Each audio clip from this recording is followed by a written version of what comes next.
I'm tired of the lies they spin. They're feeding us poison, where do I begin? Every headline feels like a sin. Oh, it's a game we're stuck in, can't win. Barack signed the papers, gave them the key. NDAA took our truth, can't you see? Smith mind shadow, it's haunting me.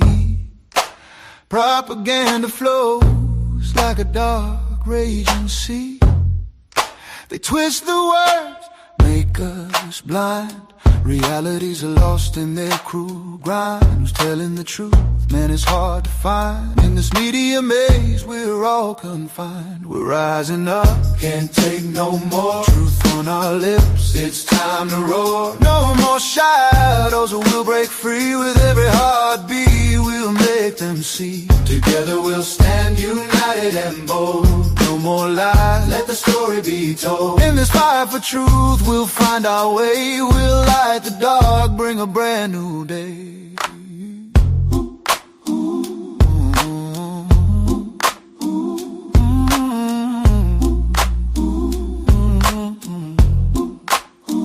I'm screaming loud, but no one hears.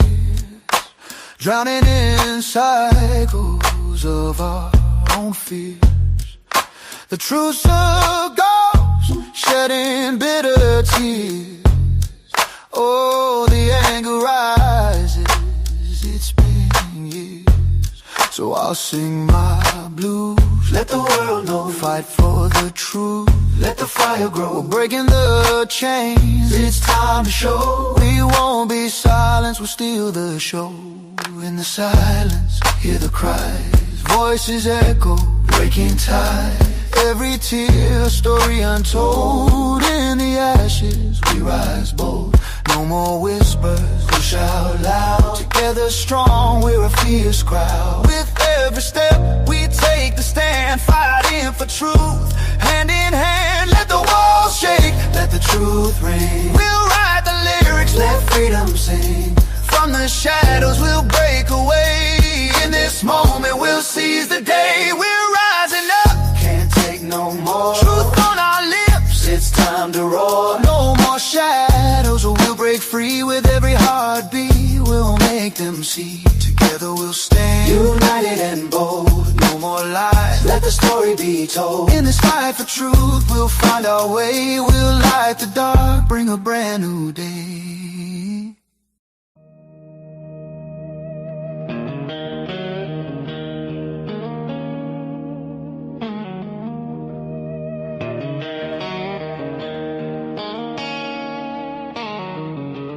Build these walls out of fear and pride. Learn how to hurt and learn how to hide. Every scar got a story to tell. Every soul knows a private hell. We point our fingers across the flames. Blame the world, blame the times, blame names. Somewhere deep beneath the noise, there's still a whisper calling through the void. Baby, healing ain't forgetting. Baby, mercy ain't pretending. Baby, truth is where it starts. When it finally reaches our hearts, can we really be unbroken? Can the shattered pieces live again? Can the silence finally open and let the light come pouring in? After all the wars we've carried, after every bridge we burned, is there still a road to freedom?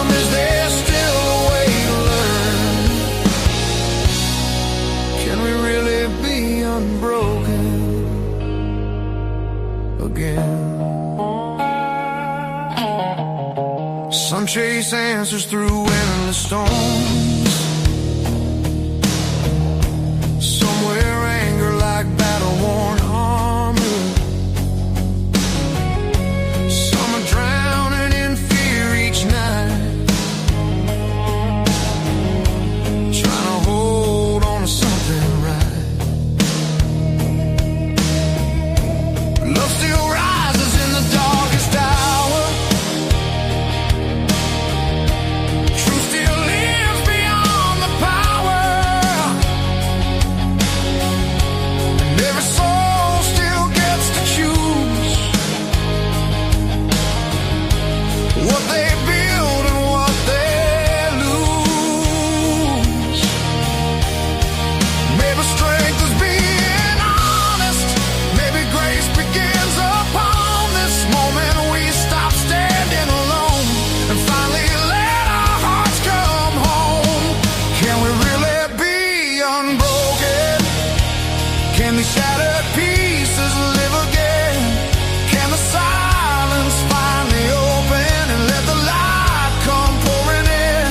After all the lies and sorrow, after all the years we ran, is forgiveness still a doorway? Can hope still rise in men? Can we really be unbroken again?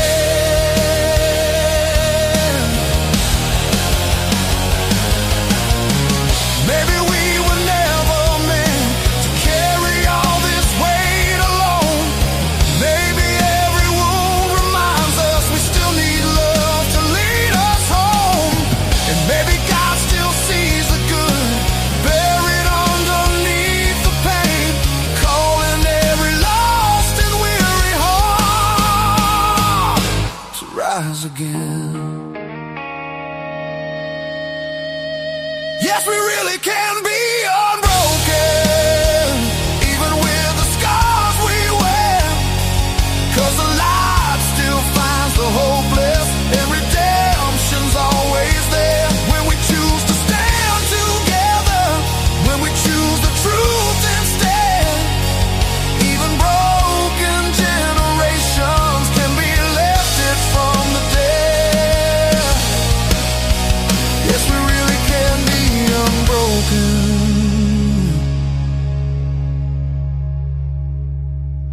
again. So if the veil keeps falling, let it fall completely now. Let the healing finally start. Somehow.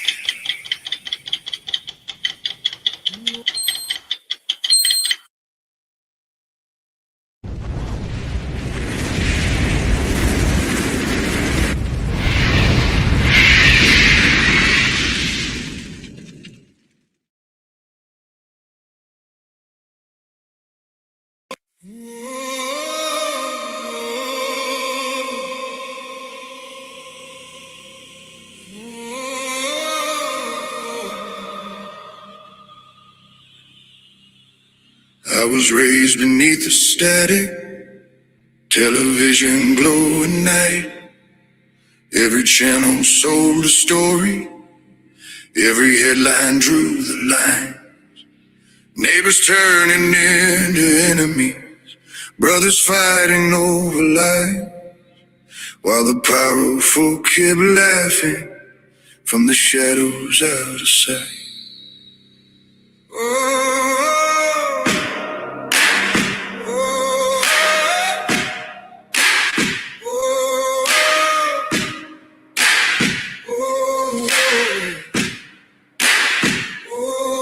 I kept hearing whispers drifting through the corners of the web, fragments falling from the darkness like the voices of the dead. Some said don't you dare go looking, some said leave the truth alone, but something deep inside kept saying this is bigger than we know. And the more I saw, the less I could pretend. The mirror started changing, and I could not turn again. Every one of us carries a choice. Choose wisely. Will we stand divided in the noise, or finally see? 'Cause the truth may hurt before it heals, but lies destroy us quietly, and every soul becomes revealed when the hidden things are seen. Every one of us carries a choice.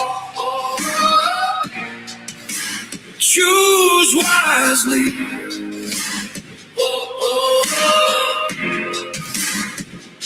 The drops came like broken puzzle pieces scattered through the storm. Questions wrapped inside of riddles, warning something wasn't normal. Traffic souls and crooked power, greed dressed up in polished gold, while ordinary people struggle just to keep their families whole. But this was never about vengeance, never blood or civil war. It was always about exposing what the darkness had in store. And somewhere deep beneath the chaos, past the anger and the fear, was the hope that maybe someday truth itself would heal the years. And I looked again at the man inside the glass, one side still asleep, one side waking fast.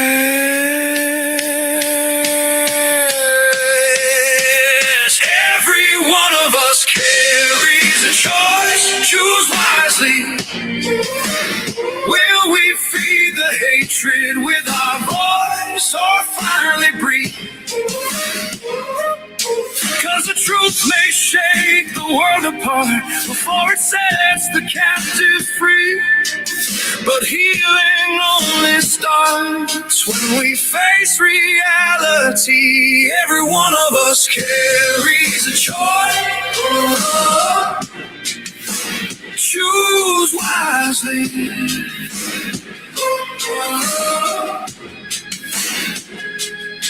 So if the walls come crashing down and all the masks are torn away, will we become the very monsters that we swore we'd never make?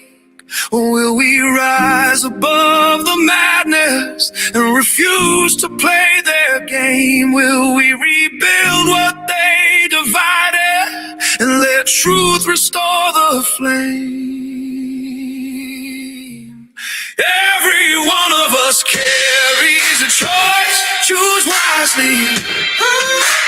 There's still hope beyond the fear and noise if we believe. 'Cause hidden things don't stay buried forever, and darkness never owns the light. The world can heal when truth is spoken, and good men finally choose to fight. Not with hatred, not with rage, but with courage and amazing grace. Every one of us carries a choice. Choose wisely. Stared into the mirror one last time and realized the battle was never just out there. It was inside every one of us the whole time.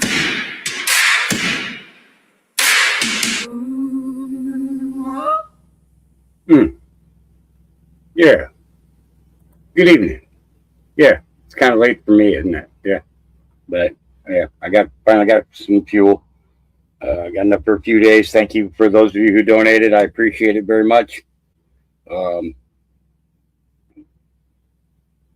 yeah, been a long couple of days. All right, let's go ahead and hit the news because there's a lot of stuff going on right now, and you know we look at all this and we are constantly saying to ourselves, okay, what's next? What's next? What's next? What's next? What's next? And well, it appears that the calling out of certain things is going to be a front row ticket. Yeah, front row, front row, absolutely.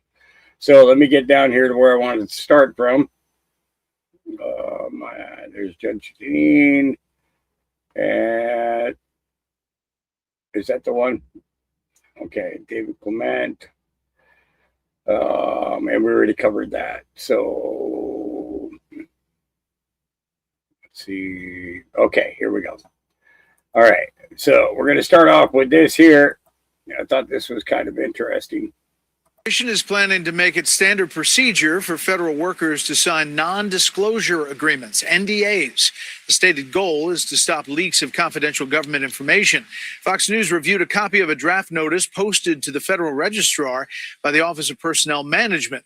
That is the agency that oversees the federal workforce. The draft says individual agencies can opt out of the NDAs. Federal workers already have whistleblower protections, setting up a potential legal battle between federal workers who do not wish to sign and agency heads that want the opposite. The head of the union representing federal and D.C. government employees says the rule is part of a continuing effort to silence federal employees. The administration is planning to make it standard procedure for federal workers. If there is a union involved, there's corruption, there's theft. Just saying, if there's a union involved, there's corruption and there's theft. I don't give a fuck what union you're from. Okay, if there's a union, somebody's getting fucked. Okay, and generally it's the workers. Okay, whether you like it to hear it or not, facts are facts. These people make millions and millions of dollars on the backs of every person who works there, and doesn't give them the ability to offer any means for acceptable accountability in the eyes of the American people. Okay, so I'm not concerned about the non-disclosure agreements, except for where it comes to classified information. That's the only time that I have, no problem with an NDA. Just saying.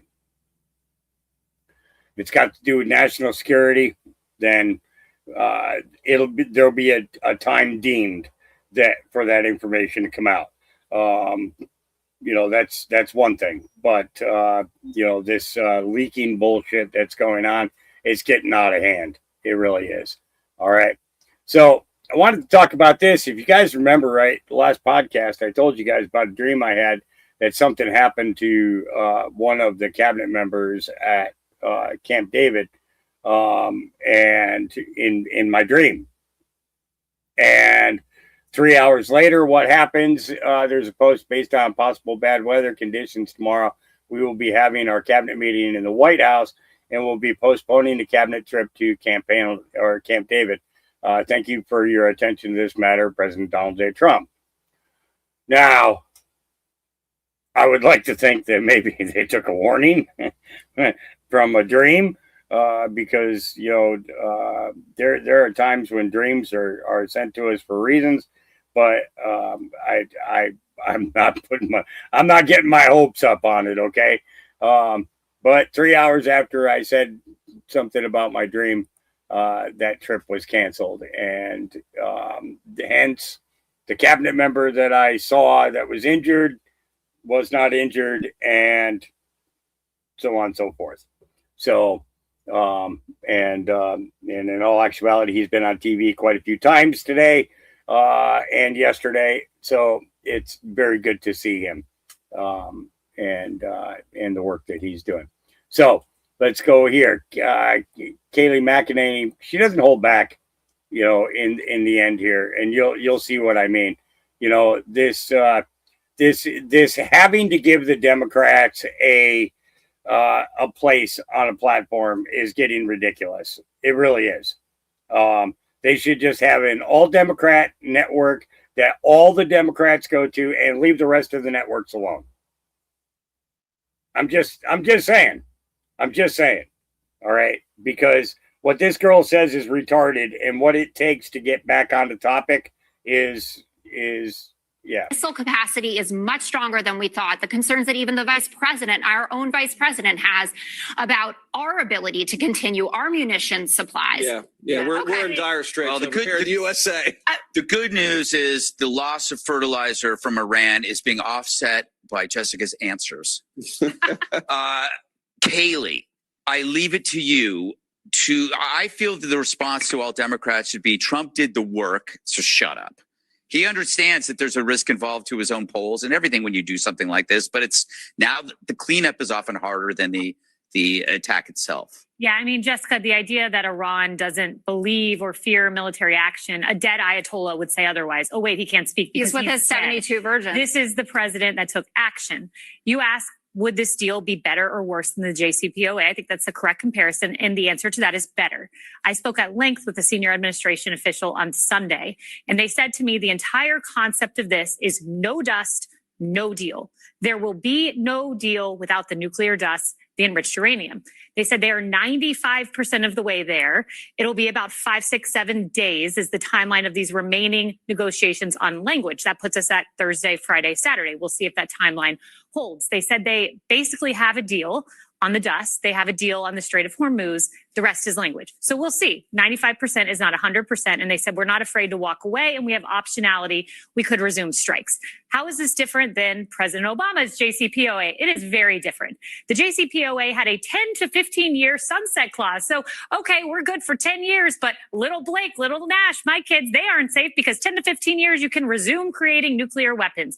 That makes no sense. It also had no inspections, no anywhere, anytime, any place inspections. This deal would be a deal where immediately, as the president said, the uranium, the dust would be brought home and destroyed or destroyed in place. That would be a significant achievement, one that no president before could make. And to Jesse's point, you have the Abraham Accords now too. The president says immediately he wants Saudi Arabia, Egypt, Pakistan, Turkey, Qatar, and Jordan to sign on to this. It is an entire restructuring of the balance of power of the Middle East. Now, all that to be said, we'll see what happens by this weekend. This could all go away. But I know this, we have a president that doesn't make bad deals. And we have a president that put Maduro in handcuffs, indicted Castro, killed the Ayatollah, freed the hostages, and settled 8 conflicts. Pretty good track record.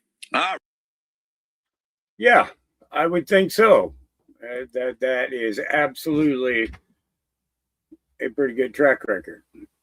And on top of that, 100% of his endorsements all so far have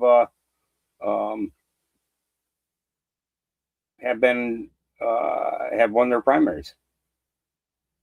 Now they just have to win their general elections. And the only way that they're going to win their general elections is pushing for what the American people want. That's my opinion. All right. So Real as Fuck Patriots was the Apprentice part of Q. Now, what did I talk to you guys about 3 weeks ago? Didn't I say something to the regards that I think that the Apprentice was a means in which to start pulling people in to start getting information? Am I remembering wrong that this was a topic of conversation, 3 weeks to a month ago?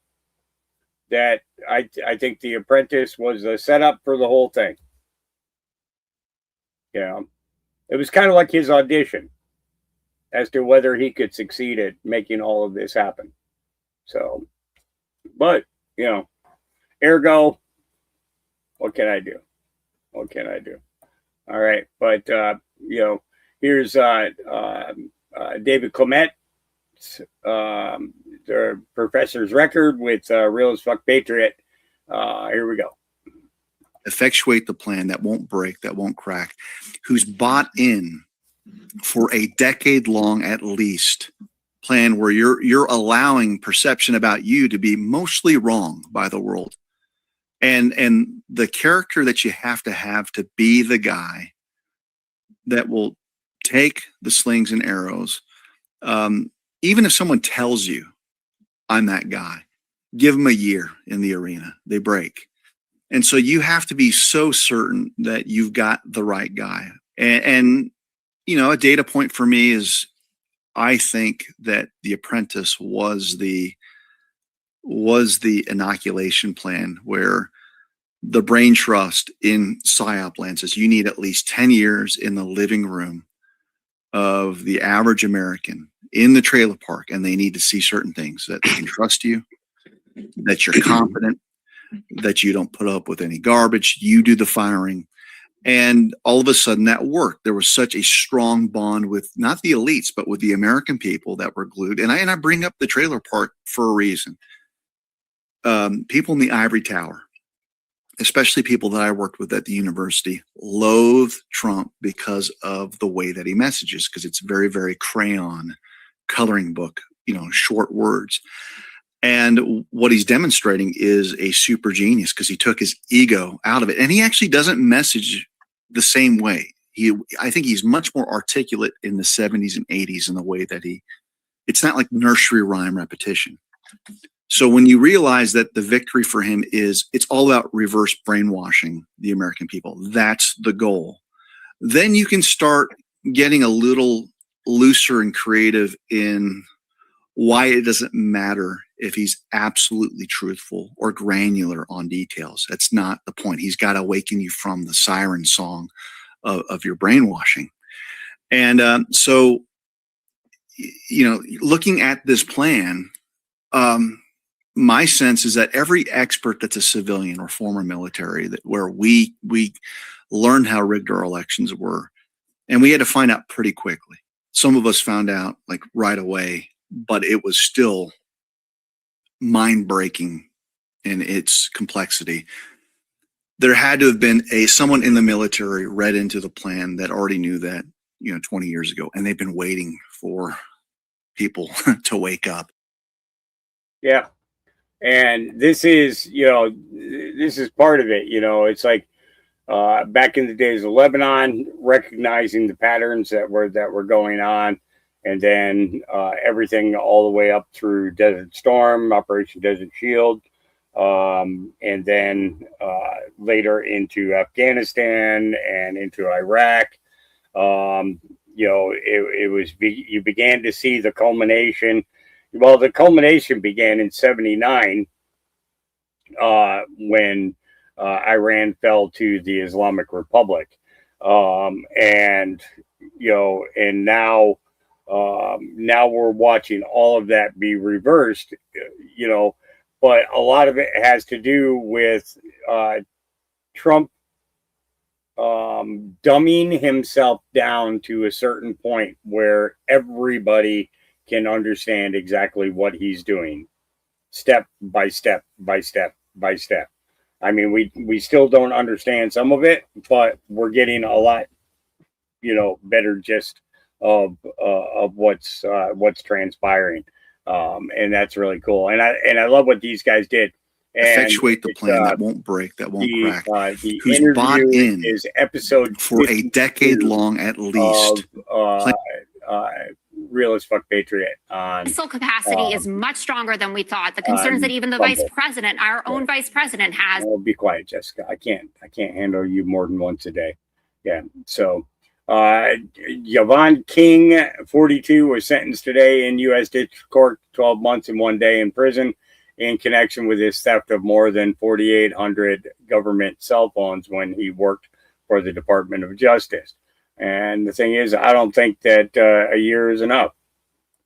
4,800 phone numbers that you potentially had the ability to hijack and to do a lot of damage. Hi, Roy. But let's go ahead. Let's take a listen to what Miss Attorney General U.S. Attorney General has to say. Javon King is 42 years old. He was sentenced today to 12 months. We had asked for 24, but the judge only gave him 12. But you decide what you think is appropriate. He was convicted of mail fraud over the theft of more than 4,800 government phones that cost the DOJ, the Department of Justice, $1.3 million. So how did he do it? What he was doing is apparently between 21 and 25, he caused the Department of Justice to order more phones than were needed, 4,800 to be exact. And he then sells the phones to various resellers. And he says to them, do not sell the phone as a whole, but sell the parts of the phone. Well, they decide not to do that. And someone who bought one of the phones sees that it says return to the Department of Justice. So the gig is up. Now he'll have to pay back every penny of $1.3 million. Javon, was it worth it? I don't think so. Javon King is 42 years old. He was sentenced today. 42 years old, but he only got a year. You know, you or I, if we had done that, don't you know, we'd be looking at 10 years to life. Yeah, I'm just saying. Carson, it's been very obvious that he is actually a pro-Qatar puppet. We've been investigating him for the past few months, and I'm very certain that very soon outcomes are going to come because we've been following money and following what was exactly happening. When he came to Qatar promoting Doha, he was living in an area that actually Osama bin Laden's son was living at, the son of Al-Qaeda leader who actually slaughtered 3,000 Americans. I would be totally comfortable sharing condolences with Osama bin Laden's family. If somebody dies, it's okay to say, I'm sorry to his family. And then all of a sudden, by the way, he shifted as well. He's adopting now the other scenario that the Jews was behind 9/11. All of his views suddenly completely flipped 180. They changed so fast and became radically pro-Islam in the last year.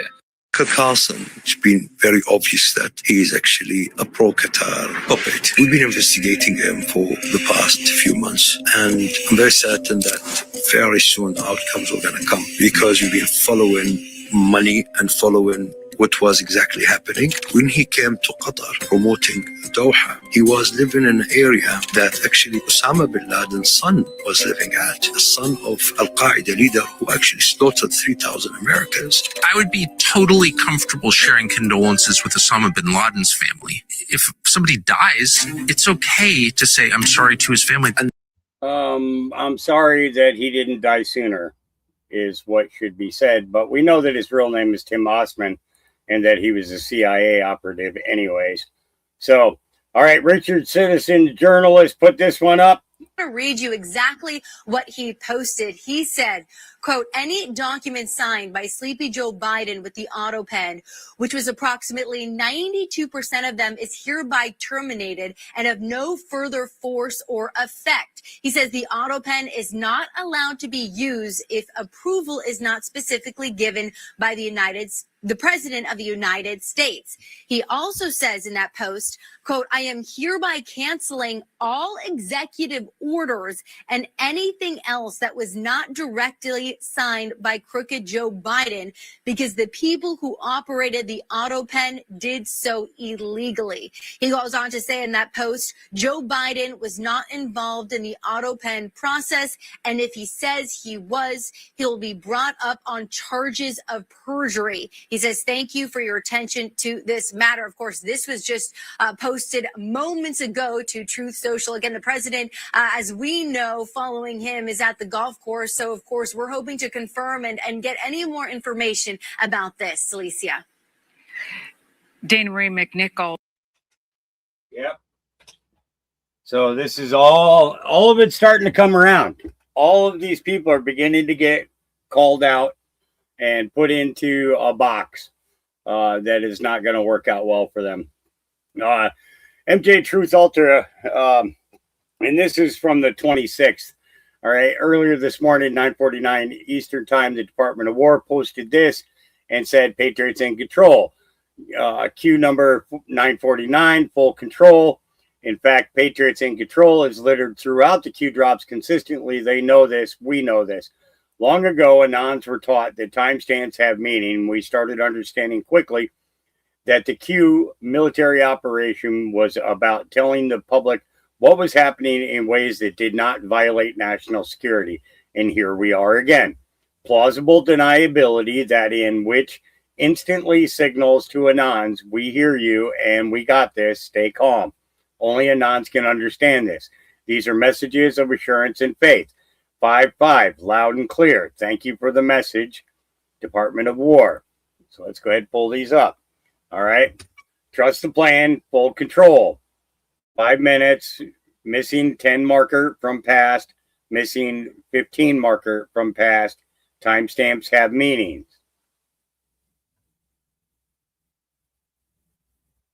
So, yeah. So MJ Truth pulled that one out, and that was all right. Then and then Republican roasts the Democrat so bad everyone laughs in his face. Here we go. It seems this entire hearing we're chasing all of these logical arguments that really don't have any merit. And earlier, before we recessed, we were discussing the ranking member's 7.8 million in foreign payments from at least 20 countries during his presidency. And I knew the answer. I knew that that was revenue and it wasn't actually profits. Hold on. I will let you ask questions at the end of this. And you said, did I read the report? And so I did. And in the report, it actually specifically says these included payments from foreign governments and foreign government owned or controlled entities to properties owned by Donald Trump, including Trump International Hotel in DC, Vegas, Fifth Avenue. And this is my favorite. Trump World Tower at 845 United Nations Plaza in New York. So let's just use that one alone, because if you go down to page 20, footnote 23, it actually clarifies where this money came from to include the amount of money. And so what y'all did is you took a building that was built in 1999 and completed in 2001, and you have, it's 100 yards from the United Nations. So these foreign countries owned multi-million, $10 million, $20 million condos in one of the nicer buildings in New York. And I was just kind of shocked because I knew that you were using revenue and you weren't using actual profit that the president or the Trump organization made. You actually used HOA payments. Do you know how duplicitous it is for you to use HOA payments on a $20 million condo in New York? Like, it is outrageous. What he's talking about is how they're trying to tie Trump Towers to the Hunter Biden story and say that they're the exact same thing, when he is about to prove beyond a shadow of a doubt that they're not even in the same ballpark. No. You can, I'm going to go through. We're going to go through all of them because you list them. And I see Saudi Arabia, $422,000 Trump World Tower. And you go and you look, there's nothing there that is under $12 million. So you're taking a $12 million property that was owned since 2001. And you're saying that this is somehow similar to Hunter Biden running all over the world and selling the big guy's influence?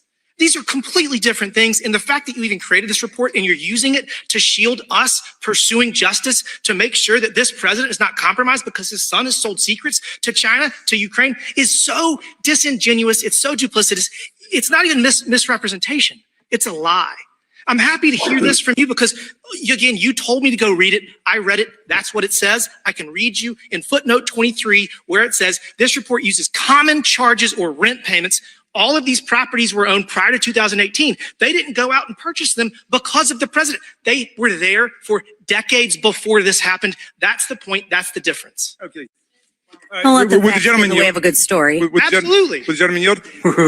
I want to see how Jamie Raskin slithers his way out of this one. Thank you, my dear friend, for engaging in substance and not ad hominem attack. I very much appreciate that. Having said that, some of the payments, first of all, you said that there are lies in here. Can you find one factual inaccuracy? So there's not one. For you to tell you're quoting us. You're quoting us.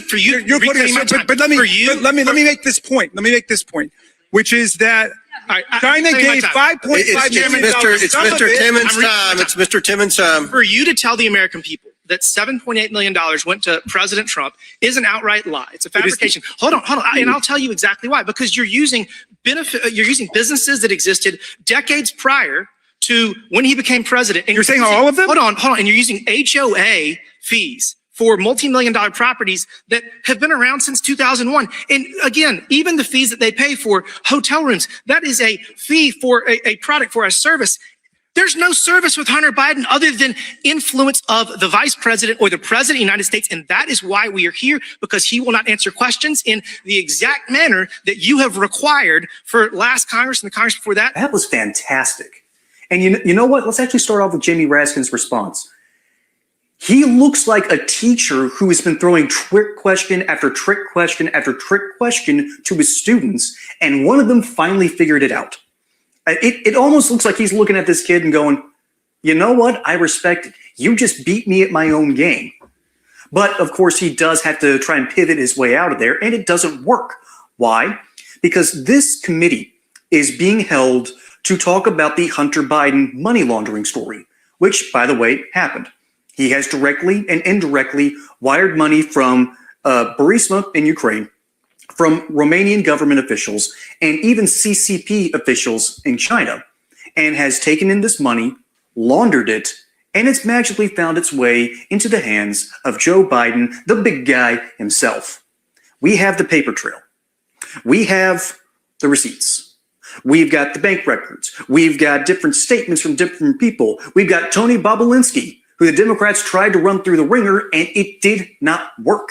They could not bring his story down. The best two moments they had during the whole darn escapade was ghetto Barbie Jasmine Crockett saying something stupid, and all she really said, "It's my time," and then AOC basically doing the exact same thing. There is nothing of substance that can expunge what has happened to the Biden crime family. It's just not there. And so the Democrats here are trying one last desperate attempt to try to deflect from the story. And in a way, the media certainly has helped with that. I feel like this story has already been memory holed, and I have to constantly remind myself of the corruption of the entire Joe Biden family. And he's got his brother, his wife, his son Hunter laundering money to him and sometimes from him. It's absolutely wild. And so the Democrats are trying to tie Trump business practices to and say it's the exact same thing of what the Bidens are doing. No, these are legitimate businesses hosting legitimate members, and they're not laundering money. They're not hiding it under the table, and they aren't using their HOA fees in order to do so. It is an asinine attempt to conflate two issues. After all, folks, correlation is not causation. And this young Republican, again, Representative Timmons from South Carolina, understands this point and blows it out of the water, even to the point that Jamie Raskin himself has to go, you know what? I got to tip my cap to you because he beat me at my own game. There you go. Nice job. I like how he did that report. I think he did a good job with that. And he covered it well. And he also ended it off with a pretty good one, too. All right. Patriot Dad EV 2.0. Here we go. After watching John Cornyn, Thomas Massey, Bill Cassidy, Brad Raffensperger, and even the Mitch McConnell heir apparent in the governor's race in Kentucky and Daniel Cameron all get smoked by the MAGA base and the Trump endorsement. And after watching the political legacies, the dynasties of the Bushes, of Dick Cheney, of Mitt Romney, of Mitch McConnell, and Mike Pence all get demolished in just the last couple of weeks, do you want to see who is really terrified of who's next on the list? This guy. This is the guy that should be crapping in his pants right now after watching all of his generals in the Senate get eliminated, after watching the political dynasties of all of his best uniparty Republican and name only friends in the Bushes and the Cheneys and the Pences and Mitch McConnell all get wiped out by one man's endorsement and millions of MAGA voters. This guy should be terrified of what's coming his way. When a primary challenger stands up to take on this guy and the weight of the MAGA movement gets behind him, his political career is over. At this point, it's almost too late for him to even salvage it. All he had to do was pass the SAVE Act and implement Trump's agenda in the Senate. That's all he had to do. The agenda that nearly 80 million of us voted for. And instead, he decided to throw his lot in with the Democrats and the Uniparty to block the agenda we voted for. And because of that, he needs to go. he needs to be primaried, and he needs to have his rear end kicked out of the Senate and out of politics forever. There you go. Yep. Yep. What can you do? What can you do? Got to get rid of them all. Every one of them. I mean, here goes another one right here, as a matter of fact. I thought that this was awesome. Not that I, really give two craps about there being a Democrat there, but the fact that he won't be. So now it has been adjusted. Our decision desk believes the vast majority of the vote is in here and has now declared Christian Menefee the winner over Al Green. This is a pretty significant development here. Okay, again, Menefee was only elected about 4 months ago. Okay, it was a special election. Previous incumbent had passed away in office, going up against Al Green here. And again, in the preliminary, this was a very close race. Menefee got 46% in the preliminary. Green got 44%. Nobody got a majority, so they went into this runoff here. And those numbers I was just showing you that have come in so far. I mean, this is the really jarring one to see. I think just in terms of where expectations were. Green won Fort Bend in a landslide in the preliminary, getting crushed by Menefee here in his home base. And again, that's Harris County. And so our decision desk is saying that long-time Democratic incumbent Al Green, he, among other things, if you watch the State of the Union address every year, he's often prominent there for a variety of reasons. But Al Green losing here to Christian Menefee. So one incumbent had to go. Our decision desk says Al Green will be that incumbent. Again, up here in the 33rd district, this is all entirely inside Dallas County. This is early vote in Dallas County that we're looking at right here. Adam, you'll let me know if we get any same day vote here in Dallas County. I will. That would change this. But again, what's happening right here is. Yeah. So it's becoming very clear that the pattern is very, very, very, very full. And I added this one to the lineup again. Patriot Dad, he does a great job and great breakdown into especially the congressional and senatorial races. He really pays attention. I don't have that much time to focus on all of that. So it's nice to have somebody that I can tune into, that I can catch a lot of really good stuff. Now, this was posted on the 26th. Okay, let's take a listen to what he says. Oh, I can't wait to see how the fake ass Black Pill Wannabe America First crowd is going to try to spin this one. Because if you remember, when their candidate, Thomas Massie, got his butt kicked by a Trump-endorsed MAGA candidate in a Kentucky 4 primary by 10 points, we were all told that it was the Uniparty who defeated Thomas Massie, and that the only reason Ed Galbraith won is because Israel poured a bunch of money into the campaign. And yet, when an actual Uniparty candidate gets defeated by a MAGA-endorsed, Trump-endorsed Ken Paxton by almost 20 points, is that the Uniparty beating the Uniparty? Is that the narrative? And we were also told that when Thomas Massie got his butt kicked in Kentucky 4 by 10 points by the Trump-endorsed MAGA candidate, that the only reason that Ed Galbraith won is because of the money that Israel poured into the campaign. And yet, in this race, the Trump-endorsed MAGA candidate raised about 1/8 of the funds that John Cornyn, the Uniparty candidate, had. And yet somehow Ken Paxton still won by almost 20 points. Because it seems to me that the only consistency in both of these races is not the money spent, not the Uniparty. No. The only consistent theme in the candidate that won the race is the Trump-endorsed MAGA candidate. Had nothing to do with the money, had nothing to do with the Uniparty. It had to do with MAGA, who, by the way, is very much alive. Yep. MAGA is 100% still alive. They ain't killing it off. A Texas A&M professor who kicked a girl out of class for having a religious objection to transgender rhetoric has been fired. Per Governor Greg Abbott in Texas, good riddance. Universities should not be woke indoctrination camps. Let's take a listen to what this conversation was about. Here we go.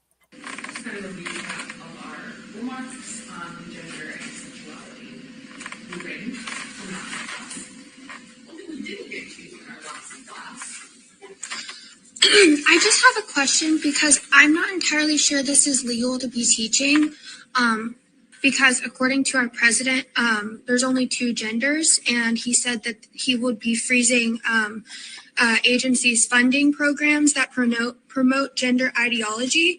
And this also very much goes against not only myself, but a lot of people's religious beliefs. And so I am not going to participate in this because it's not legal, and I don't want to promote something that is against our president's laws as well as against my religious beliefs.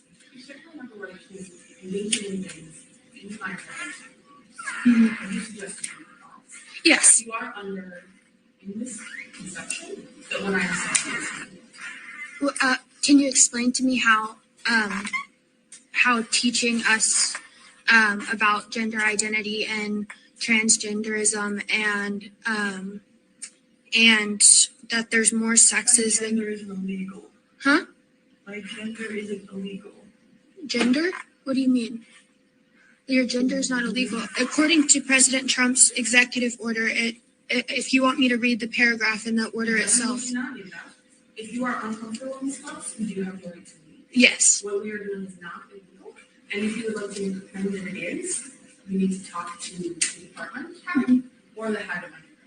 Well, I've already been in contact with the president of A&M, and I actually have a meeting with him in person to show all of my documentation tomorrow. But we are also aware, and this is part of why there was an observer in class. Yes. I'm not convinced that your proposal will be effective in stopping me from teaching things that are biologically true, because I do have the legal and ethical authority or the professional expertise in this classroom. Yep. So she got kicked out of class, and teacher was fired the next day. These kids, this has got to stop.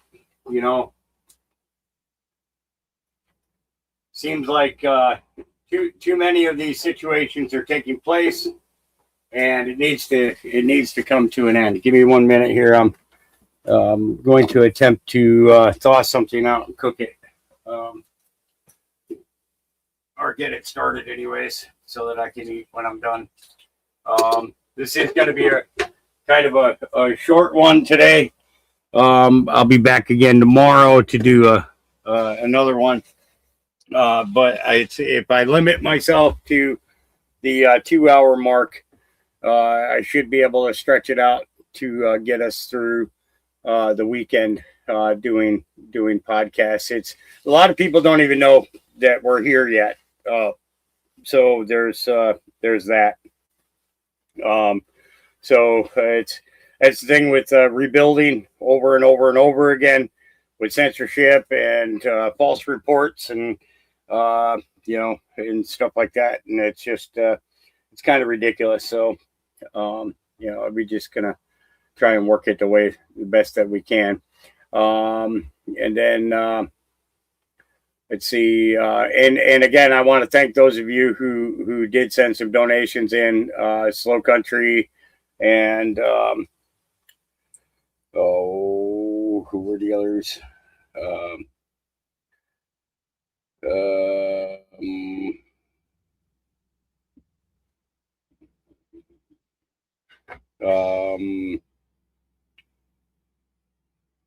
Nancy Spessard, Cindy Johnson, and there's another one over on the PayPal side. I don't have that information available to me. Well, actually, I can look though, can't I? It would probably help. Because you are appreciated, each and every one of you that help out with this. It's allows me to keep coming back to you, and at the same time, take care of the dogs. So you are appreciated in everything that you do in order to assist me in being able to do the stuff that I do, and be able to focus on getting stuff together for you guys. And it's Terry Josephson, thank you. is the other one. So over on the PayPal side, and I thank you. It's much appreciated. I got enough to take me through until Sunday now, and hopefully have some windfall of something happen between now and then to get food and more fuel. So, all right, wump wump. Here we go. His kids kind of stepped in his shit. For legal reasons, I can't tell you what's going on, but somebody might be getting sued. My little NDA just came through. Yo, I'm about to end up on Fox News. I'm probably on the CIA's most wanted list. The FBI probably watching my everything because my TikToks that I've been posting in Washington, D.C. and in Yeah, because the CIA has a most wanted list. everywhere else about them up there. Yeah, I might have just got. They might have just got me. So I might about to start a GoFundMe on who's about to get me out of jail. Yeah, poor kid. Yeah, just there are times when you just need to shut your fucking mouth and not say anything if you don't have anything nice to say, because threatening people, threatening government officials, threatening the president, so on and so forth. All that shit has consequences. And some of you are just outright fucking idiots. Yeah, I said it. Okay. Sorry if it hurts your feelings, but some of you are just fucking idiots. Okay. It's just a fact. There's no in betweens about it. It's just some people are just idiots or they're just plain stupid. One or the other, So let's keep moving along. And I thought that this was a very interesting send-off for DNI Tulsi Gabbard. I'm sure most of you have already seen this, but let's take a listen anyways. Before asking Vice President Vance to speak about these efforts, I want to express our tremendous gratitude to our outgoing Director of National Intelligence, Tulsi Gabbard, who's a terrific person, actually.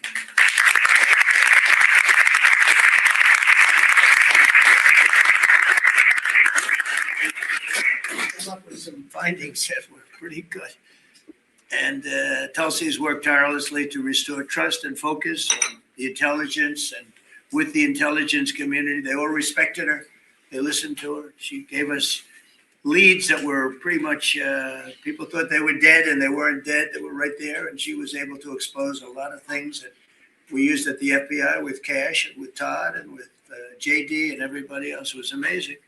She dramatically reformed the Office of Director of National Intelligence, and cutting the staff by 40%, and she prevented countless terrorists and cartel members from entering the United States. She exposed mountains of evidence related to the Russia hoax, one of probably the greatest hoax in the history of our country. Although when you look at the fraud coming out, there's a lot of them. I mean, honestly, there's a lot of them. But the Russia hoax, a great hoax, a very dangerous hoax too. And revoked security clearances of officials involved. And she declassified numerous historic documents of special public interest, including related to the JFK and RFK assassinations, which everybody wanted to see. And we're now releasing a lot of things having to do with space. It's people are very interested in it. It actually became the number one topic. We're releasing a lot of information having to do with terrestrial things, and people are totally fascinated by it. It's amazing. I wasn't sure if they would enjoy it. It's literally trending number one. Can you believe it? So a lot of people out there are like it, but we're releasing all of that information. And Tulsi, we're praying for you and for your husband. Her husband's not feeling great, but he's going to feel great soon. You're going to get him better. And he's a wonderful guy. So just say hello and thank you for the great work you've done. We appreciate it. Thank you very much. Now, see, I have a feeling that Tulsi is going to be put into another position. Maybe it's just me, but I think that her work at that particular organization is done, and Trump's going to end up using her someplace else as soon as her husband is back to being healthy. Health is an important thing. And when you got a spouse who has cancer. Generally, that's one paycheck that's gone out of the household. You've got medications that have to be paid for. Hopefully, insurance covers everything. And it just there's a lot there. But as we know, there are cures for cancer. It just has to get to the point that the pharmaceutical companies are forced to release everything, and the bullshit stops. So, but here is a golden staffer for you out of the Trump administration who's getting messed with, but handles the situation very nicely. In 45 seconds, she basically just take a listen. Can we get a selfie?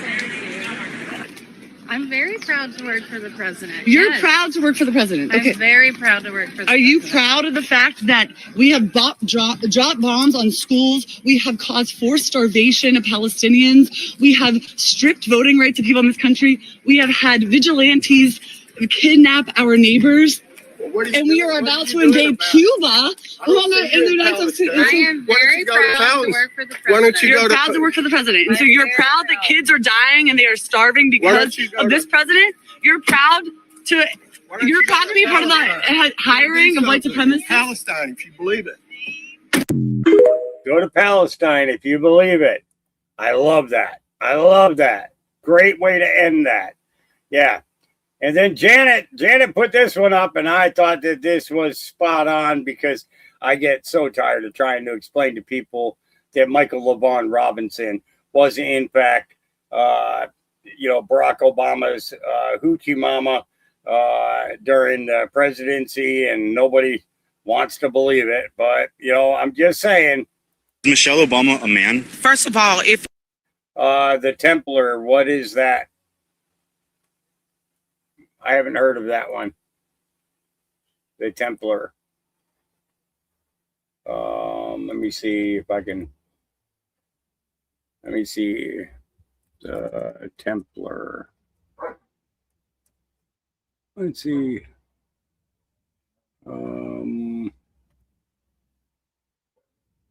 See, I see the Knight of the Templar. I see Templar Nation. Not seeing anything else there. Let me see if I can,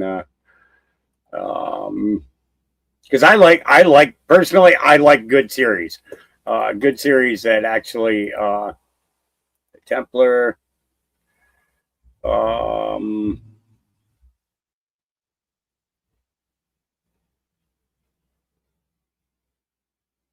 I'm not seeing a new series. Is it an old series or is it a new series or what? I don't know.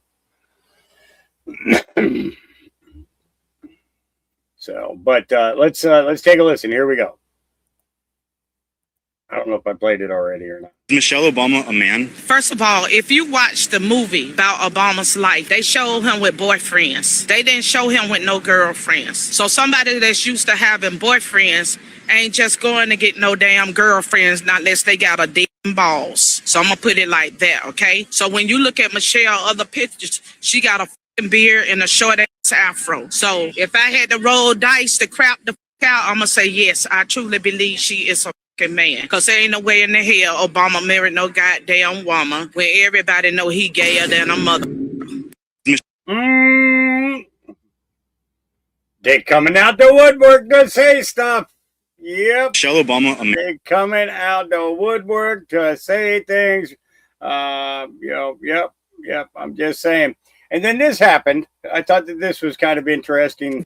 Former CIA senior officer is accused of secretly stashing 300 gold bars in his house that he brushed off as work-related expenses, according to court documents, and two people familiar with his employment history. Julia Ainsley is joining us now at this exclusive reporting. Sorry, Julia. What? I know. Hallie, when I first heard this tip, I didn't think it was real. And then the court documents spelled out that there was a man who was an employee of a government agency that was found with $40 million worth of gold bars in his home. If you're wondering how many gold bars that is, the court document says it's about 308. What my team here at NBC News, Dan DeLuz and Gary Grumbach, and I found is that that man was not just an employee of any agency. He was a high-level official with top secret clearance in the CIA, and that he not only lied about what he was doing with this money, but that allegedly he he also lied about his background, said that he graduated from a college he did not attend, that he went to a graduate school he did not attend, and that he had a pilot's license that the FAA said he did not have. So he was arrested last week, and he is now in detention facing these charges of lying about his background and perhaps unknowingly embezzling American taxpayers' money. I want to read you a statement we just got in from the CIA saying that after a CIA internal investigation identified potential violations of the law, CIA Director John Ratcliffe referred the information to the FBI for a law enforcement investigation. The FBI is working closely with our partners at the CIA and the Department of Justice as we continue to investigate this matter fully. So, Hallie, we will be staying on this, but what this looks like is that this was someone who was given currency. He was even paid in cash and watches that he said needed to be used in order to pay for operations that he was in charge of. But rather than keeping it in his office, they found $40 million worth of this gold, as well as $2 million in cash and 35 luxury watches in his home. So we'll bring you more as we learn it. So the people that spies have been making contact with have decided that they're going to start speaking up. Now, to my comment the other day in regards to one of the cabinet members being harmed at Camp David in my dream, well, this is the guy, Secretary Scott Bessent, and I'm not going to go through what I saw transpire in my dream, but I'm glad that the cabinet meeting was canceled from being there and moved back to the White House. I mean, because I'm like not going to call the White House and say, yeah, this guy Hawk had a dream that that such and such, and it wasn't like a death injury or anything like that. It showed that he was injured. So it was nice to hear that afternoon that they had canceled Camp David, and then the next day seeing this young man on the screen, dealing with the morning press conference, I thought was outrageously awesome. So it's kind of crazy, but let's see.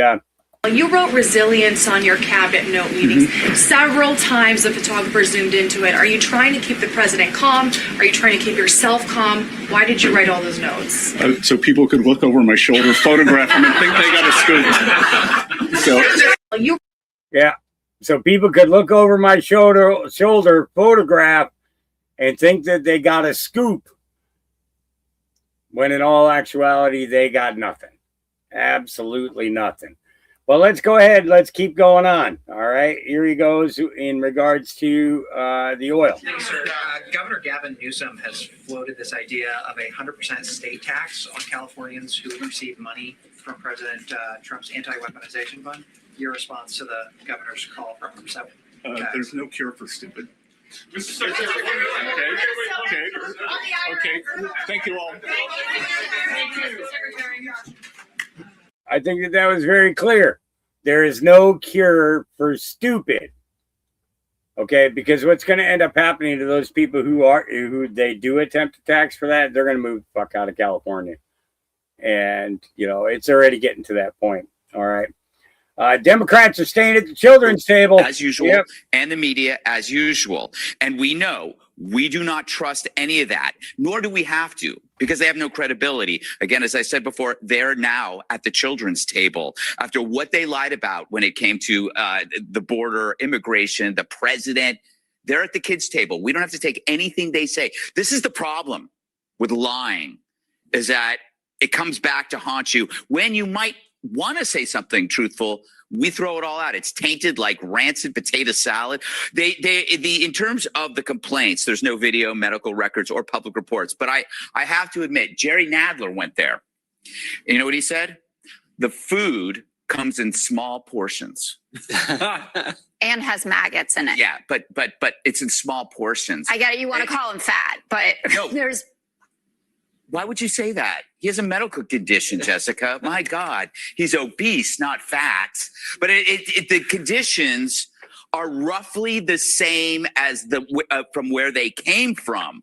Messy John's, medical delays. But maggots or not, it is the food's dietitian approved. I don't see the maggots. Why aren't they documented? They get 24/7 medical access. But here's the key, and this is the only thing you need to remember. When the opposition to immigration policy scales up, the complaints spike. They are aggregated and they are amplified, designed to set the stage for this chaotic mess. But these people, you do not have to fear them. You do not have to listen to them. They created the problem. They have lost the privilege of input. You can complain all you want about the maggots. I don't believe you, because I don't believe any Democrat about immigration. It's just like commenting on Trump's health after enabling Biden's cover-up. I don't have to listen to that anymore. You guys blew it. Trump sealed what you broke, the border. Now he's cleaning up the aftermath. You can't stand there and tell us how to clean up the mess. You lost that right. Jessica, I will go to you. Why does it have to go from, instead of saying, fix this problem if there are maggots in the food? Like, I don't know, but it's like who cares if there are maggots? This food problem. Instead, there are laws. It escalates immediately. I don't care. Shut it all down, and you're a Nazi race traitor. That's insane. I have never advocated to go from zero to Nazi. I think it is but a you will repeat claims that you have no proof of. You will do that. You just did that now. Worse, you interrupted a really good joke. It allowed you to say fat versus obese, which I think you'd be proud of, though. But I apologize. I'll keep my maggot talk for my own section. Yeah. I think CNN or Fox needs to just get rid of that element completely, and maybe hire Scott Jennings to come over to replace her. Because I think that would make more of a, I could see, I'm serious, at a round table, I could see Jesse Waters, I could see Greg Gutfield, I could see Scott Jennings, and maybe one or two others that would probably keep us on a straight track. But there are still stories that get filtered to them that are bullshit too, though. So it's kind of a, it's kind of a catch-22 as to whether, this one or that one succeeds, but anybody would be better than this mess. Anybody. Yeah. And I like this guy's opinion of what's going on in DC. I thought that this was very, very well-rounded commentary. Here we go. What's up, y'all? This is Judiciary Square, Washington, D.C., Northwest Washington, D.C. In about 5 hours, you're going to have the vendors out here selling hot dogs, selling chips and things like that. It's a train station right here. I used to work in this building, and people are working. It's like businesses open up. I can recall just about 10 years ago, I used to work in that building. And when you come outside, you see homeless on the streets, you see crazies. I don't know if I should call them crazy, that's the right word, but people that wasn't quite natural. They were all over the place. That it was so-called sanctuary cities. You go around in the alleys and things like that, you see tents, you see feces. I mean, it was just a little bit different. Then during the Biden administration, when you came downtown, all you saw was it was just quiet. It was almost like it was desert. There were no vendors. I don't know what the vendors did for a living.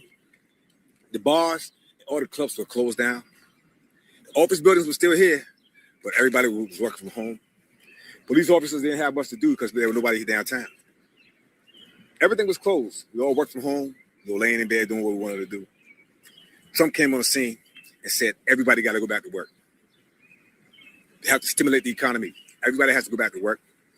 When that happened, it's almost like you watching the movies and it's on pause. People just like stationary, they can't move. And then all of a sudden they hit play and they just stop moving again. That's how it was downtown. And in the afternoons, when you go to the train station, you see the National Guards. They're all over the place. They have their guns. They're speaking to people. They're co-mingling with the people. And it feels like a capital city. Like the water fountains. They used to be shut down. Now they're running again with water. The parks that were closed, all the parks that were closed, the parks are open again. They're being redone. Water is flowing again. See that? Water is flowing again. I did things just a little bit different. And the other party would have told you that we need money to fix the city. They always need money. Y'all notice that? Right before Joe Biden got out of office, they were saying that they needed money for the border. Trump was like, they wanted billions and billions of dollars for the border. It's like you open the border up and let people in by the droves. You and the media told people that the border is secure. Kamala Harris supposedly went to the border and said it's secure. But right before you get out of office, you need some more billions of dollars for the border. Where is this money going? You just sent $300 billion of our tax dollars to the Ukraine. But you need more money. You always need more money. Always establish more programs. Always need more money because the crisis is what they depend on. They depend on your dependency.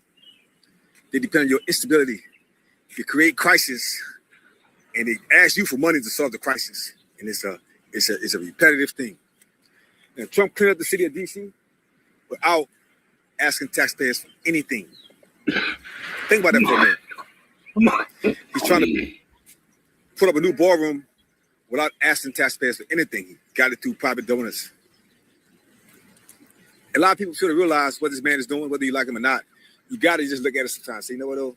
If it's benefiting the city, and I live in the city or work in the city, it benefits me. The media is not going to tell you these things. President Trump did not take a salary his first term. He's not taking the salary this term. I think presidents make over $400,000 a year. He's giving it to the veterans. Trump was a billionaire before he became president. He's doing things that presidents should do. And I think the problem that a lot of the powers that be and the people that came in before, like Barack Obama, Joe Biden, it's like they don't want him to achieve the things that they told you that they needed to achieve, they needed money to achieve. And he's doing it without asking the citizens for anything. I would like to see what would happen when President Trump come out and say that the citizens of the United States do not have to pay taxes. I would love to see the rebuttal from the other side. I would love it. Anyway, just thought I'd touch on that. But once again, I say your politics is unique to you. Your skin color should not determine your politics.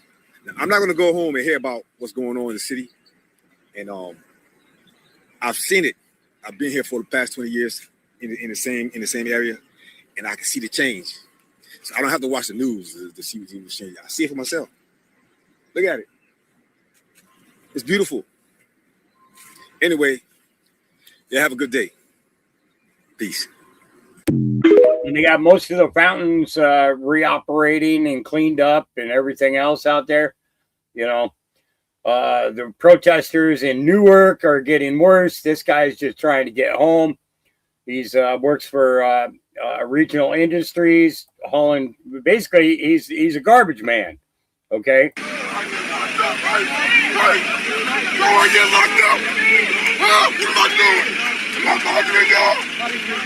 Huh? If I hit one of y'all, I ain't going to jail, right? No, I ain't going to jail. If I hit y'all, I'm going to jail, right? Come on. What's wrong with y'all, man? Come on, man.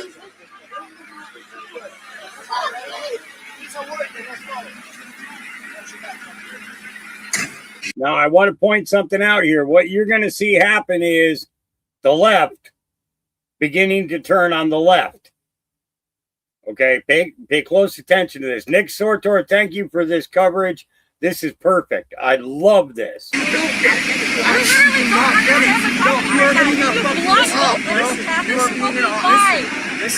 relax. No, this is we're not fucking relax. These are working class people just like us, bro. These are working class people just like us. What the fuck do you actually know about theory if you're not here for the working class? This is working class people just like us. Those are the working class traders, not them. These are not the working class traders. They fucking are. Y'all doing the fucking most. Yep. You know, even their own people are turning on it because of the fact that they're trying to stop mom and pop from being able to be mom and pop. because of all their bullshit of blocking off roads and everything else and stopping people from being able to go to work or go home or get a family member to the hospital. How many reports have we seen that protesters have stopped people from being able to go to the fucking hospital? It's ridiculous. The shit's got to come to a fucking end. And the only way that that's going to happen is watching the left turn on the left. It has to happen. And it's going to be one step at a time, but it's got to happen. As these people begin to realize that they're affecting those that they love and care about in a way that, their people aren't being able to go to work either, not being able to provide for their families either. And then they're going to be all upset because, oh my God, look at what happened to my family. No, you're the ones out there stopping people from doing things. Okay. And, you don't care, and you don't care about the people who live around those environments. Okay. Because the people who live around those, look at the people who live across the road from the ICE facility in Portland. Okay. Those people have not had any fucking peace and quiet in God knows how long. It's been well over a year. This started before Trump went into office. Okay. And it's just continued. Okay. Those people got tear gas coming through their windows. Okay. They've got noise constantly, 24 hours a day coming through their windows. Portland police doesn't do shit. Portland City Council don't do shit. Democrats have destroyed the state of Oregon. And in all actuality, the only way that I could see Oregon ever recovering is the erasure of every single politician from the local level all the way through the state level, and we start all over again. And go back to the original Constitution of Oregon. That's it. And get rid of all these bullshit laws and regulations that they're throwing on people. They got enough signatures to stop people from being able to hunt, to fish, and to slaughter your own farm animals. Okay, so if you raise beef, you can't send those beef off to get slaughtered. You'll get arrested for it. This is the kind of shit that they're trying to do. They're taking away from the farmers. They're taking away from the ranchers, the ones who brought all the money into this state and built this state. You get a bunch of liberal fucking Democrats in one fucking city that manipulate the entire state. And it's time for it to come to a fucking end. It really is. I'm just saying, there's a lot to this. And it's a lot more than people think. All right. People's real lives have been affected by the mentality of the Democrat Party in the state of Oregon and the liberal viewpoints that have destroyed the embodiment of what Oregon used to stand for. People used to strive to come to Oregon. Now I have to tell people, and I'll say this with my face, okay? I'll say this with my face. If you get an opportunity to come and vacation in Oregon, don't take it. If you have the opportunity to come to Oregon to start a business, don't take it. Because neither your local, your county, your state give a shit about you. All they're going to do is screw you and steal everything that they can. Stay away from Oregon until Oregon gets rebuilt. Facts.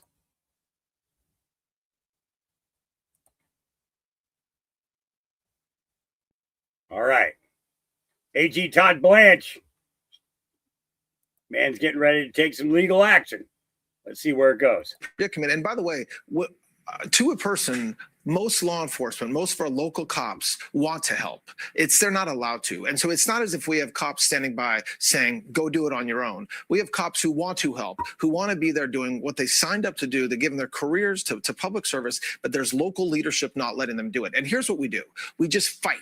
We fight. We sue them. We do everything we can to embarrass them, to let them know they're doing harm to their citizens. We filed multiple lawsuits today in 4 separate states, because you have states that are not letting law enforcement, not letting ICE officers get license plates where their addresses are kept secret, so they don't get doxxed and their family doesn't get threatened. There is no rational reason for that in this country. So there's a governor, there's a mayor, these are citizens in their cities that can't go and get license plates to keep them safe, and we're just fighting. So, Mr. Attorney General, predicament. And yeah. So it's so they're gonna pull the yeah, there's just so much there. Yeah, just a whole lot there. All right, let's get into a little bit of E. Jean Carroll. Here we go. Let's start with Newsmax. E. Jean Carroll now being investigated by the Department of Justice. DOJ is trying to determine if she lied about not receiving any help in civil cases brought against the current president. In 2023, President Trump was found liable for sexual assault and defamation. And in 2024, he was found liable for defamation again. In an appeal, Trump's attorneys have revealed that Reid Hoffman, co-founder of LinkedIn, helped pay for E. Jean Carroll's legal expenses. And it hurt Carroll's credibility, but the court ruled Carroll plausibly represented that she simply forgot about the arrangement. But now the DOJ, they want answers. Will they get them? And what does this mean for the infamous Carroll? Senior judicial analyst Judge Andrew Napolitano is joining us right now, and Randy Zellin, criminal defense attorney and former prosecutor. Okay, Randy, I'm going to start with you. Everybody knew that she was getting funded. How do you forget that? And also, I mean, I know she's under oath. Are there any ways that she could slide and evade any type of prosecution here with the DOJ? Let me start out by saying that not enough people are prosecuted for lying at a deposition or even lying at a pretrial hearing or a trial. So certainly, if there's an effort to prosecute people who lie, I appreciate that. But when you lie under oath, it's got to be for something material. That's where the appropriateness of a prosecution begins. So the question ultimately is, if I lied, in other words, I didn't forget, but there's evidence that I knowingly failed to disclose it, is that something that's material that would warrant a perjury investigation and a perjury prosecution? In the old days, getting someone to help you with your legal fees, it was not deemed to be material. There is a trend towards now it being material, particularly with litigation funders. Right. Well, I mean, the president is on the hook to owe Carroll $88 million. Todd Blanche recusing himself since he was part of the president's defense attorney at the time. Judge, we all lived through this. I mean, there were a lot of questions about even her story it being verified. Again, this was for sexual assault, defamation, and defamation. It was not rape. And later, President Trump, that's been sort of erroneously put into this case as well. You agree with Randy, I'm sure, but is the DOJ right to pursue this? I agree with Randy fully that the government rarely prosecutes. In fact, I've never even heard of a prosecution for a lie in a civil deposition. The government prosecutes for perjury when you've lied under oath in a courtroom and a bad guy got off because you lied to the jury. That's the type of typical perjury prosecution. Here, the issue is it material? Not did she tell the truth, but is whoever paid her legal fees material to her claims against Donald Trump, the man? I don't think they are. And 2 courts have already ruled that they're not. I just don't think, if we're really looking at it, though, you really forget who's funding your lawsuit. I mean, probably not, given the notoriety of the funder. Yes. I know. That's what I'm saying. But what it comes down to, does that somehow go to material change the case? Misconduct? Would that give her a reason to lie about other things and really put her credibility in issue? And we're going to watch this one. It is a fascinating one. Information. So it's going to be interesting to see what direction this goes, because there's a lot in this, a whole lot in this. Here's another piece from Judge Janine Pruitt or Pirro, yeah, let's take a listen. Here we go. Every once in a while, you have to stop in your tracks, even as a prosecutor, when you read about cases that are being prosecuted by your office. A man by the name of Ramanand Pathmanathan, who's 40 years old, he's a Canadian citizen. He has been sentenced to 33 years in prison as a result of charges brought by my office. What was he charged with? He was charged with creating child pornography and coercion and the enticement of young children. Actually, 145 children, some as young as 6 years old. He forced them to engage in horrific sexual acts, sending them videos of adults engaging in such acts to show them how to do it. He forced some of them to engage in these acts with animals, with dogs. And the children were afraid to report because he was able to blackmail and essentially extort them. Thank goodness for the Project Safe Neighborhood, the United States Marshals, and the U.S. attorneys who prosecuted this case vigorously. He will spend 33 years in prison in the United States. That's consecutive with 12 years that he's being sentenced to in Canada. And hopefully this dirtbag will die in prison. Very simple. Very simple. Bring them to the States, even if they run to Israel, bring them to the States and lock them down. All right, Barbara Boyd, here we go. Promethean action. Yesterday on MSNBC's Squawk Box, Judy Shelton outlined the fight to put the Federal Reserve on an American system footing for the first time in recent history.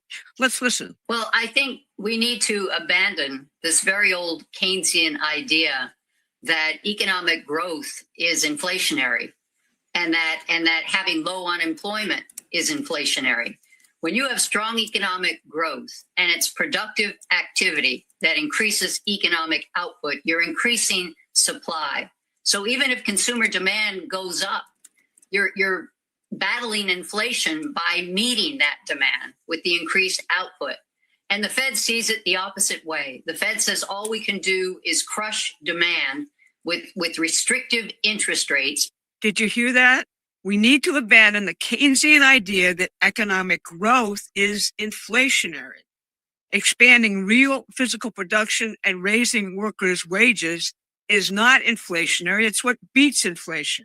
She made the same argument in Friday's Wall Street Journal. Shelton isn't just criticizing Fed policy. She's declaring that the entire framework governing world finance since August 15th, 1971 is dead wrong. And she's doing it in the same week Kevin Warsh was sworn in to conduct regime change at the Fed. Now, Donald Trump nominated Judy Shelton to the Fed in his first term, but Senate rhinos blocked her. She has campaigned relentlessly for a new Bretton Woods, low interest rates, stable exchange rates, supporting physical productivity and rising real wages. It's not accidental. She's leading the financial press now for Trump and Warsh's reforms at the Fed. The Fed has been London and Wall Street's choke point on the U.S. economy since its founding. Trump, Treasury Secretary Scott Bessent, and Warsh are removing that choke point, reining the Fed in and creating alternative credit through the Treasury Department. Meanwhile, Trump's outreach to Russia, China, India, and Japan foreshadows a new Bretton Woods. I'm Barbara Boyd, and I've been in this fight against British imperial economics ever since Richard Nixon killed Bretton Woods in 1971. That's when the Council on Foreign Relations and the Trilateral Commission began outsourcing our manufacturing, and with it, the productive, invention-centered culture that was America's hallmark. John Maynard Keynes, the man the British sent to attack Roosevelt's American system after World War II, the man Shelton just attacked, was the real author of that takedown. Today, I'm covering the upcoming brawl at the Fed and Warshaw's regime change. Then back to the original Bretton Woods conference for a little history. The same fight Trump and Shelton have brought back into view. And finally, I'm going to tell you why Marco Rubio just spent 4 days at cultural sites and meetings in India in the very middle of the Iran war. But before we dig in, please like and share this video. It increases our reach on YouTube. Now, Kevin Warsh walks into a Federal Reserve dominated by Keynesian economists. As Trump says, every time the real economy starts to boom because productivity and wages are rising, they slam on the brakes and destroy the momentum. Or, as happened under COVID and the 2008 collapse, they inject massive credit to shore up Wall Street and London's balance sheets, creating enormous wealth for asset holders. When inflation kicks in, which is the result, they raise rates. And those who need credit most, the entrepreneurs, small businesses, the builders, they get screwed. Now, despite every reputable economist's doom forecasting about tariffs, Trump's economy keeps growing. Here's National Economic Director Kevin Hassett yesterday. Where are you seeing the most manufacturing build out right now? In what sectors? Oh, yeah. Well, obviously the data center thing is a big part of it, but it's drugs. People are onshoring drug production right now like crazy.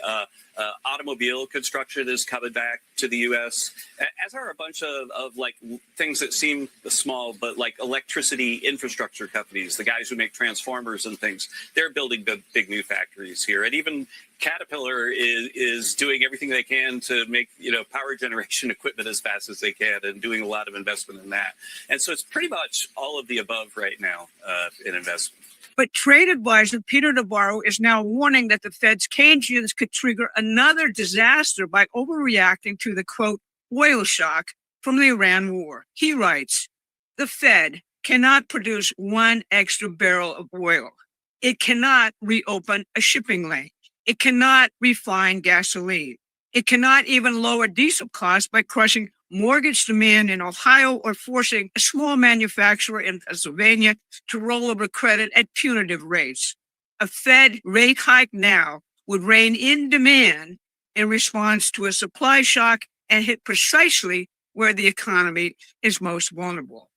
That's the immediate context for Shelton's remarks and Trump's escalation. But it's part of a much bigger battle, one that started at the original Bretton Woods conference in 1944 and really has never stopped. Now, these are my cliff notes, if you will, to Will Wurtz's exit class on Bretton Woods for Promethean Action on May 2nd. You should watch the whole class if you want to get the full picture. It's July 1944.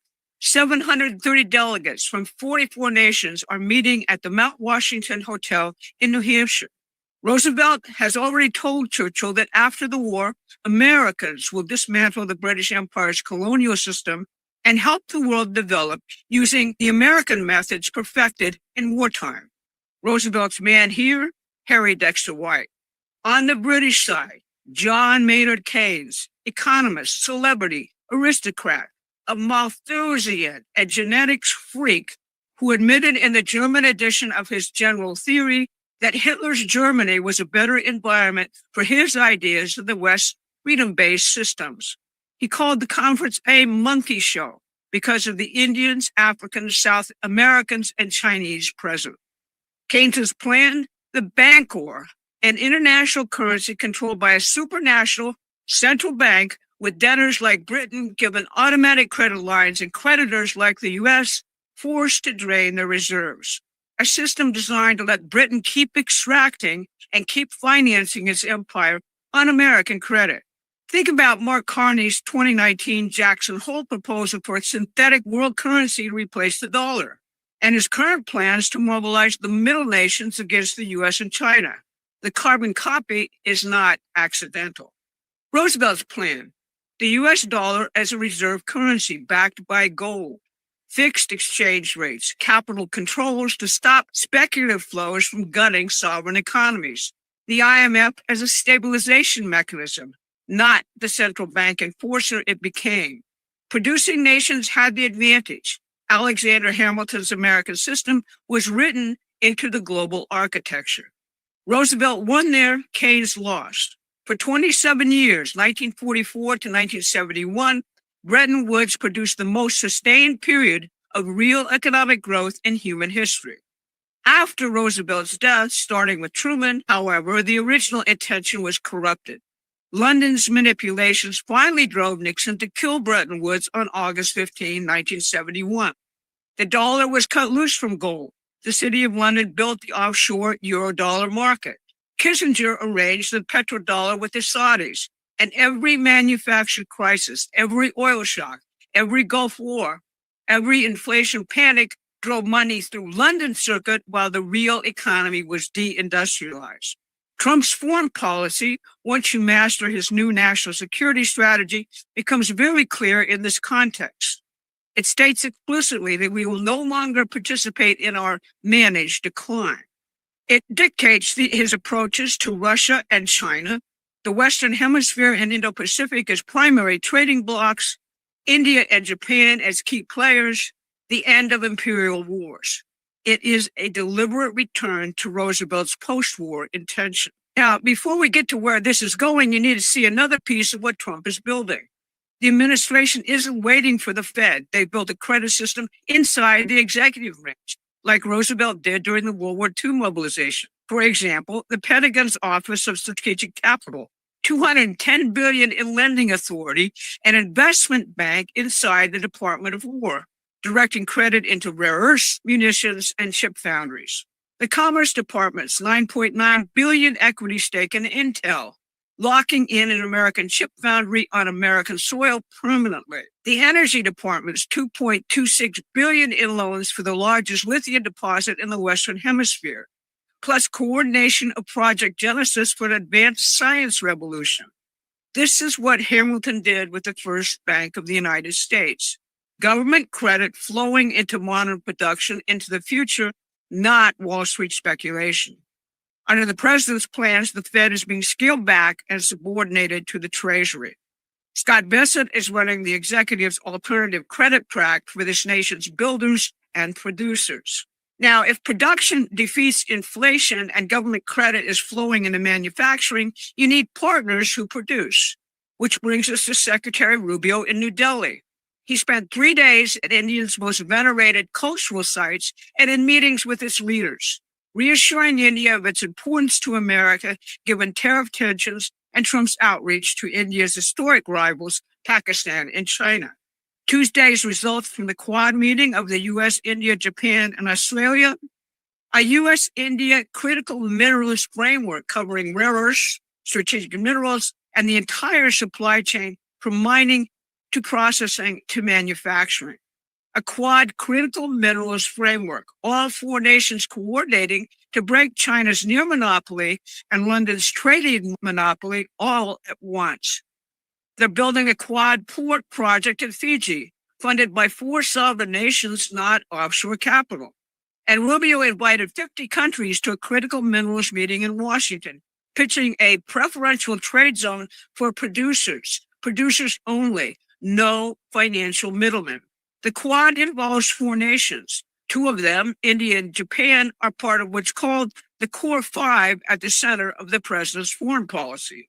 The Core 5 are China, Russia, India, Japan, and the United States. 5 sovereign industrial powers, each with massive productive capacity, each with an interest in a financial architecture that rewards what they make, not what London's casino assigns to their currency. Each has a deeply negative history with the British Empire and a strong memory of American system economics. Notice who's not in the Core 5: London, Brussels, the IMF World Bank apparatus, the entire post-1971 offshore dollar infrastructure. The Core 5 doesn't need the City of London to intermediate their trade. They deal directly, minerals, energy, manufactured goods, currency arrangements between sovereign nations.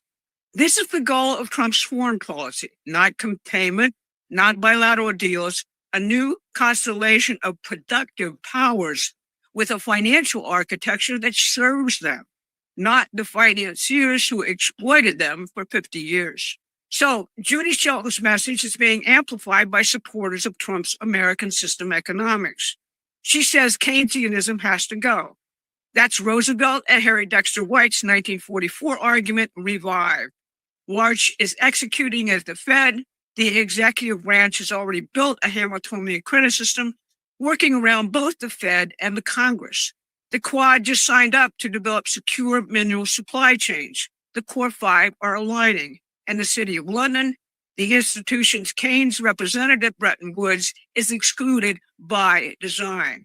This isn't a Fed story. This isn't really a foreign policy story. This is a Bretton Woods story. The original fight, Keynes versus White, extraction versus production, empire versus sovereignty, never ended. It went underground for 55 years, and this week, Trump is bringing it back above ground. Most people don't put this together because the real history has been rewritten or trashed. Harry Dexter White died of a heart attack shortly after being smeared as a communist during the McCarthy period. At Promethean Action, we're determined to pull the real history out from the rewrites and blackouts well ahead of the midterms and arm you with it. The only weapon the enemy has is control of what you can learn and hear, and we aim to deprive them of it. We need to grow. If you aren't a subscriber yet, become a paying one. Contribute what you can. Share these videos. Use them to organize your friends and neighbors. This has been your Wednesday update. We'll see you tomorrow on our Q&A show. Thanks for listening. Please take a moment and subscribe to our free newsletter at prometheanaction.com. All right. Yeah. So that's where we've gotten to. Yep. All right. And we're going to end out the night with, if I can find it, give me a second. We're going to end out our night with a little story. Yeah. We're going to end our night out with a little story. And I'll be back with you guys again tomorrow. All right. And we will keep our heads on a swivel. That will be one of my closing songs here. But in the meantime, we gotta tell you a story first, right?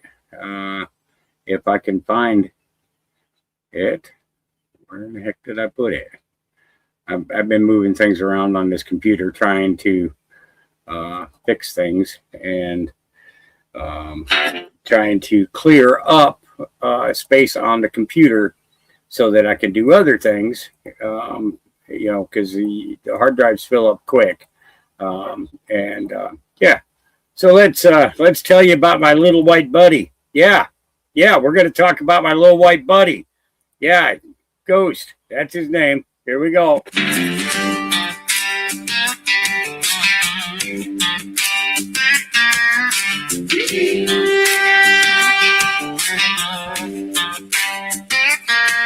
Well, I brought him home on a rainy day. Little white wolf, barely 8 weeks age. Blue eyes shining like the winter moon. Lord help, this cabin gonna be wrecked soon.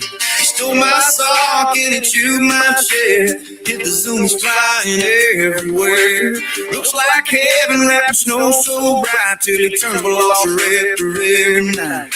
He sleeps like an angel beside my bed, then attacks my sleeve like a walking dead. I swear that book's got 2 first names, Ghost and Tiny Hurricane. Ghost of land shark, he's so wide, running through the old farm every single night.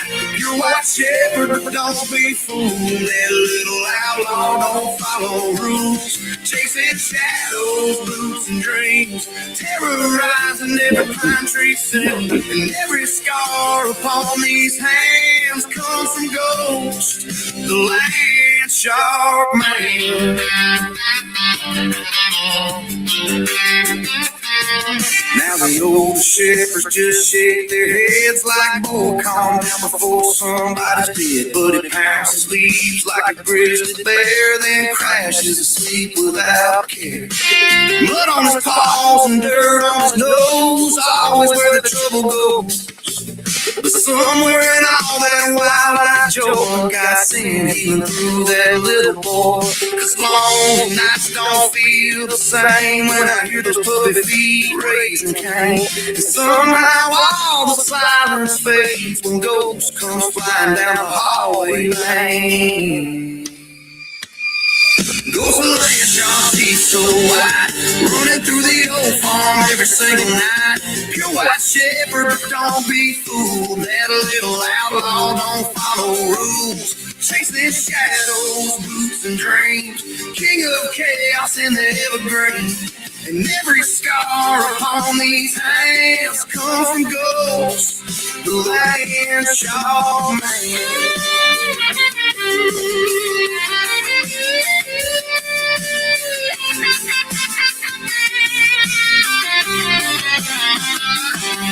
He looks like snow beneath the pines, but Lord, that little shark still bites. 1 minute cuddled by my side, next minute launching into overdrive.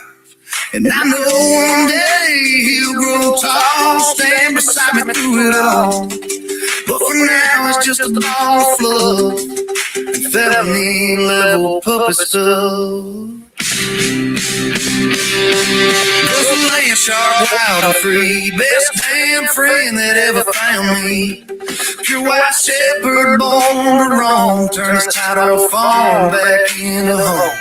Through the hard years and the pain, that little pup brought life again. And every mile these old boots ran led me straight to Ghost of Landshaw man.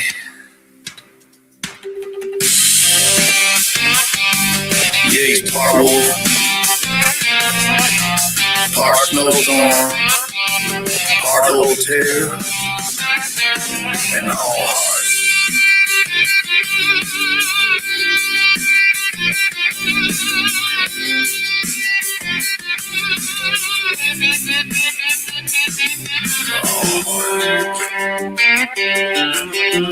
All right, and until we see each other again tomorrow, remember, God loves you, Jesus loves you, and I love you. And always remember this message here. Peace.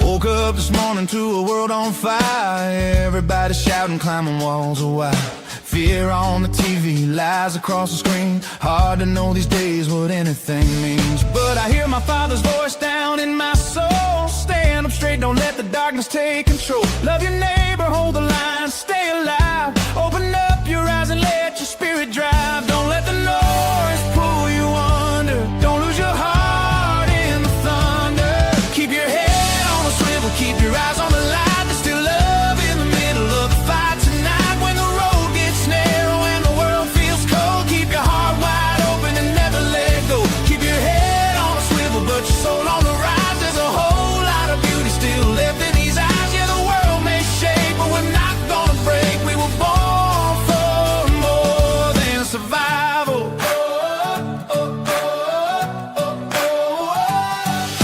Little old lady waving from a porch swing. Kids on the sidewalk still learning to dream. Somebody praying in the middle of pain. Somebody dancing in the pouring rain. There's still good people helping strangers stand. Still working hard with calloused hands. Still holding family, still holding faith. Still finding hope when it all feels late. Don't let the fear define you. There's still a fire inside you. Keep your head on a swivel, keep your eyes on the light. There's still love in the middle of the fight tonight. When the road gets narrow and the world feels cold, keep your heart wide open and never let go. Keep your head on a swivel, but your soul on the rise. There's a whole lot of beauty still left in these eyes. Yeah, the world may shake, but we're not gonna break. We were born for more than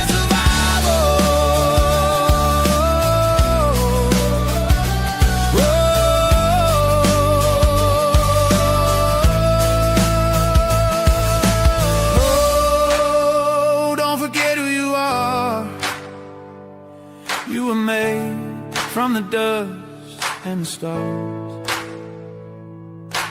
Oh, even when shadows fall, love is still the strongest thing of all. Keep your head on a swivel, don't lose your grace. Every scar tells a story, every soul has a place. And if somebody stumbles, you help them stand tall. That's the kind of strength that can heal us all. Keep your head on a swivel, keep your faith alive. There's still hope for tomorrow as long as we try. Yeah, the world may change, but love remains, and that's how we survive. Keep your head